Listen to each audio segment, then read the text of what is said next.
अस्सलाम वालेकुम to all. कैसे हैं आप सब लोग? काफ़ी दिनों बाद आपसे मुलाकात हो रही है। चैप्टर 2 स्टार्ट करने जा रहे हैं बायोलॉजी का। उससे पहले हमने चैप्टर 1 कवर किया था, काफ़ी अच्छा रिस्पांस भी रहा। लेकिन chapter 2 is totally different from chapter 1। और सेकंड थिंग ये कि इसको कहा जाता है that it is the basic of cell biology, और आपकी बायो की बेस भी है, क्योंकि आप इसमें लिविंग ऑर्गेनिज्म की बेसिक्स को स्टडी करते हैं कि लिविंग ऑर्गेनिजम्स अराइज कैसे हुए और उनमें क्या क्या स्ट्रक्चर्स पाए जाते हैं। हो सकता है समहाउ कुछ नॉलेज हो आपको, लेकिन इस चैप्टर के अंदर बहुत सारी क्वेश्चंस के आंसर्स आपको पता चलेंगे। और सेकंड थिंग ये कि हम इस चैप्टर को किस तरीके से लेकर चलेंगे, असाइनमेंट्स और डायग्राम्स के थ्रू। इस चैप्टर के अंदर हम स्टडी क्या करने जा रहे हैं, that is cell which is called as the basic unit of life. ठीक, बेसिक यूनिट ऑफ लाइफ एक लाइन शायद सारे बच्चों को एक रट्टा लगी हुई होती है, लेकिन इस बेसिक यूनिट ऑफ लाइफ के मतलब क्या है आज उसको डिटेल में देखते हैं। और ये जो एक छोटा सा नन्हा सा सेल आपके अंदर पाया जाता है, ये और इसकी डिस्कवरी वजूद में कैसे आई, और ये एक छोटा सा माइक्रोस्कोपिक स्ट्रक्चर आपकी बॉडी के अंदर क्या क्या काम कर सकता है और क्या कर रहा है।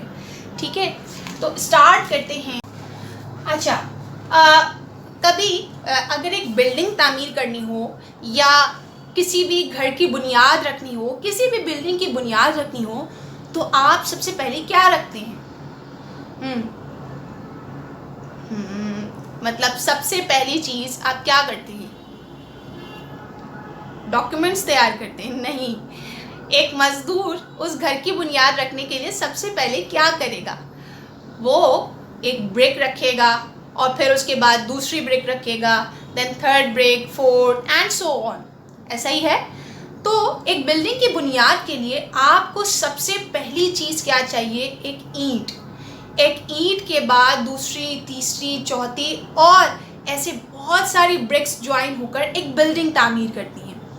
इसी तरीके से जब एक बिल्डिंग को, एक नॉन लिविंग थिंग को तैयार होने के लिए आपको सबसे छोटा ब्लॉक, सबसे छोटी चीज़ से स्टार्ट करना पड़ेगा, और फिर बहुत सारे ब्लॉक्स मिलकर एक पूरी बिल्डिंग जो है वो तामीर करेंगे।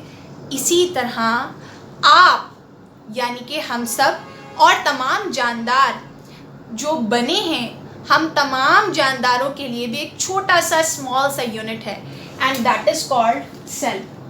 उस छोटे से स्मॉल यूनिट को कहा जाता है सेल। और इसकी जो डेफिनेशन है उसके लिए वर्ड यूज होता है that it is the basic functional unit of life.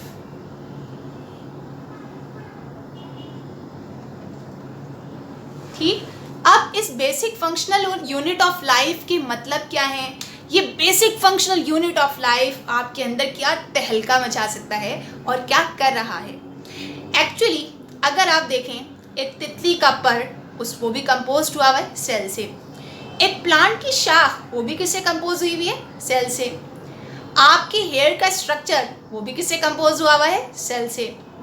इसी तरीके से आपके पास जितने भी लिविंग ऑर्गेनिज्म है, फिर भले वो छोटे से छोटा बैक्टीरिया क्यों ना हो या बड़े से बड़ा कोई दियो क्यों ना हो, उसका बेसिक फंक्शनल यूनिट क्या होगा? सेल। जी हाँ, और सेल के अंदर भी आपको उससे छोटे छोटे स्ट्रक्चर्स जो है वो पाए जाते हैं। जैसा कि हमने फर्स्ट लेक्चर में स्टडी किया था कि एटम को कंसिडर किया जाता था, या आप पढ़ेंगे भी कि डाल्टन ने थ्योरी दी थी कि atom is the smallest unit of matter, लेकिन उसकी थ्योरी गलत साबित हुई कि एटम के अंदर भी उससे छोटे छोटे सब एटॉमिक पार्टिकल्स होते हैं। इसी तरीके से हमारा ये छोटा सा microscopic structure which is called as cell, इसके अंदर भी छोटे छोटे और स्ट्रक्चर्स होते हैं जो मिलकर क्या बनाते हैं? सेल।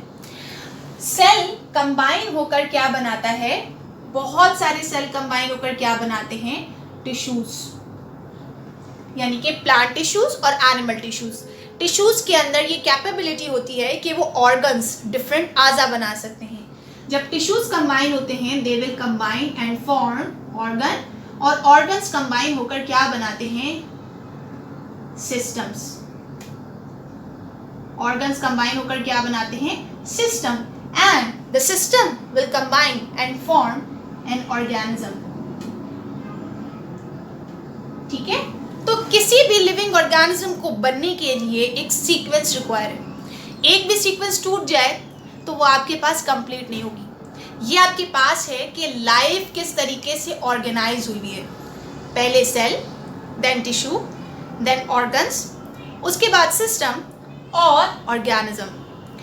बहुत सारे आज़ा मिलकर एक सिस्टम बना रहे हैं, जैसे स्टमक, इंटेस्टाइन और डिफरेंट उसके parts, oesophagus, pharynx. These organs will combine and form a system, जिसको हम डाइजेस्टिव सिस्टम कहते हैं। इसी तरीके से आर्टरीज, हार्ट और वेन ये कंबाइन होकर क्या बना रही? सर्कुलेटरी सिस्टम, ताकि आपकी बॉडी के अंदर खून को सर्कुलेट किया जाए।